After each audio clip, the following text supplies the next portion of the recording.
let's talk briefly about universal design for learning and hopefully help us to build some capacity in our schools for designing instruction using universal design for learning. And if you're not familiar with universal design for learning, the organization CAST, CAST.org, which used to stand for the Center for Applied Special Technology, but now they just go by CAST, is the best place to get started.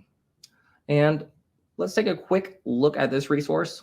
One of the things I find is we frequently in our schools will use the words universal design for learning, but how often are we really starting our instruction with good conversations around universal design for learning and having these shared vocabulary and skills about using universal design for learning across our professional learning communities? So these are our UDL guidelines. They kind of start with kind of these three big principles that you can see here. We have multiple means of engagement, multiple means of representation, and multiple means of action and expression. And those are called the three broad principles of universal design for learning. And each one of those has these individual checkpoints underneath it. There's provide options for perception, provide options for language and symbols, and provide options for comprehension. Those are the three guidelines for multiple means of representation. Each one of those below each guideline is some specific checkpoints, like offer ways of customizing the display of information, offer alternatives for auditory information. And the more we become familiar with these and we collaborate with our other partners in our schools to have conversations around designing instruction from the beginning to be more accessible, is a critical way that we can hopefully reduce barriers in instruction and make all of our learning more engaging and accessible for our students. Multiple means of representation, I think, is kind of the easiest one to get started with.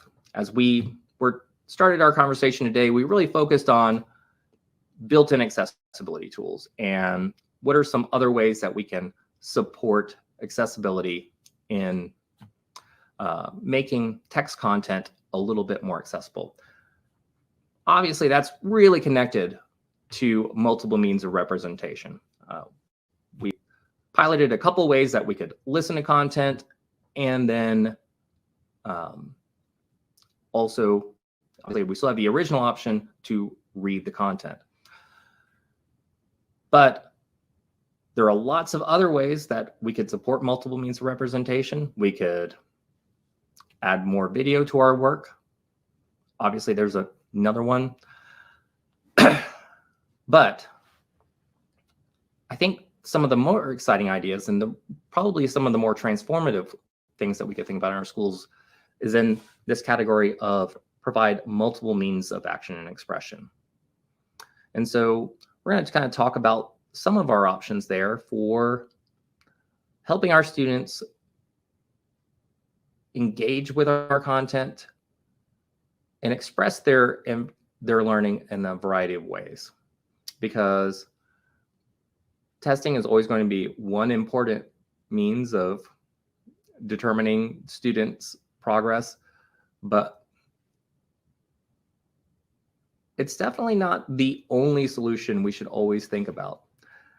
And so if we can think of some ways that we could use multiple media or multiple tools for our students to demonstrate their content knowledge, I think we can find some exciting options that might open some doors for some of our students who are currently struggling.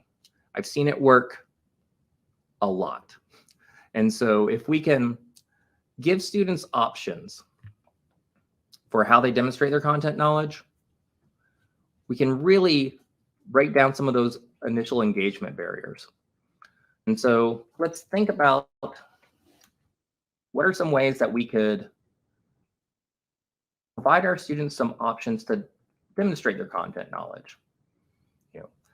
if, let's say, I need to explain the parts of the water cycle, or demonstrate my content knowledge for parts of the water cycle. I could take your test and I could read the questions aloud or work through them. But how many times have you experienced a situation where a student has known the questions or known the answers in class, and then that moment when it's time to take the test, they take the test, and that knowledge that, where they were answering questions correctly in class has unfortunately not led to them being able to demonstrate that content knowledge in your actual test that you had as part of your class.